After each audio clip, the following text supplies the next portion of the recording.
I want to be accurate about how it began, because there is a version of this account that I have heard attributed to my wife's cousin, and it is not accurate in any of its details, including the one she considers the central one. The central detail, as she has it, is that I was struck by her beauty at the Aldermere Assembly in October of 1879, which is not true. What I was struck by in October of 1879 was her handwriting, I will explain. The Aldermere Assembly had circulated its autumn program, which included a notation at the bottom of the 5th page, asking whether any of the members would be willing to contribute to the correspondence committee.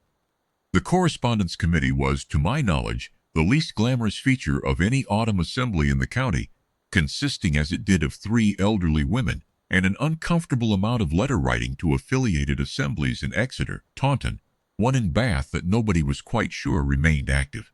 I had attended the assembly that year in a condition of thorough indifference to everything on offer, and I had picked up the program from the side table without purpose and turned to the 5th page by accident.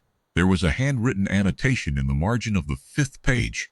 It was written in the hand of whoever had borrowed this particular copy of the program before me, and it said, beside the notation requesting correspondence committee volunteers, "This seems like it would be interesting to someone who wanted to communicate with things." I sat with this comment for a moment. It was the specific quality of the observation, neither enthusiastic nor contemptuous, just precise, that I found arresting. Someone had looked at the correspondence committee notice and seen through to the quality of the person who would want to join it, and that perception was both accurate and economical, and entirely at odds with the company one usually encountered at an October assembly.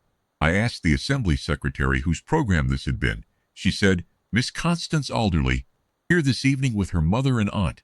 I asked where she was. The secretary pointed to the far side of the room. Miss Alderly was 22, brown hair, a plain dress of the kind that indicated the dress had been chosen by someone who cared about being suitably dressed rather than impressively dressed. She was talking to her aunt. I did not at this point speak to her.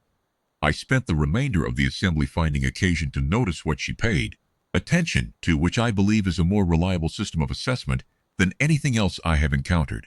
She paid attention to the detail of how the program was typeset, which she mentioned to her aunt in a tone that indicated she knew something about typesetting.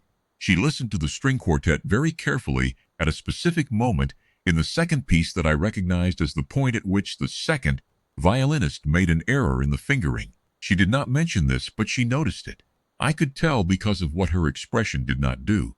And when the assembly's host made a 20-minute speech about the committee for the renovation of the Eastern Approach Road, she listened to every sentence of it with the specific attentiveness of a person who knew what the speech was actually for, which was to ensure that everyone in the room understood who had been responsible for the renovation.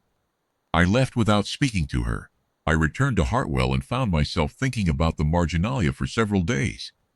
I want to be precise about what was happening here. It was not a romantic preoccupation in the usual sense. It was more that I had encountered a mind that was organized in a particular way, and I had not spoken to it, and this seemed like an oversight. I found occasion to correspond with the Alderly family 2 months later on a matter of county estate management, entirely routine, entirely legitimate.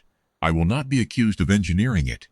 And in the course of that correspondence I found occasion to write directly to Miss Alderly on a question about the record-keeping practices of the county assessment office, in which she had worked as an assistant for 18 months. Her reply was 14 lines. Every line was necessary. Not one was ornamental. I wrote back within the week. We corresponded for 6 months before I called at the house. I want to be clear about the sequence.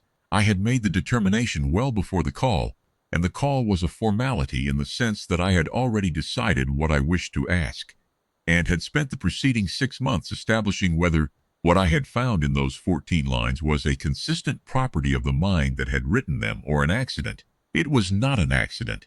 Her cousin's version, as I have said, has it that I was struck by her beauty at the Aldermere Assembly. My wife's version, which I have heard her give on 3 separate occasions, begins, "He was very taken with something I wrote in a program." The something I wrote was rather uncharitable to the correspondence committee. Both versions are more or less true. Her version is more precise. I was very taken with what she wrote in the program. I was taken with it for 6 months on paper before I had the opportunity to say so in person, and by the time I did, the only remaining question was when.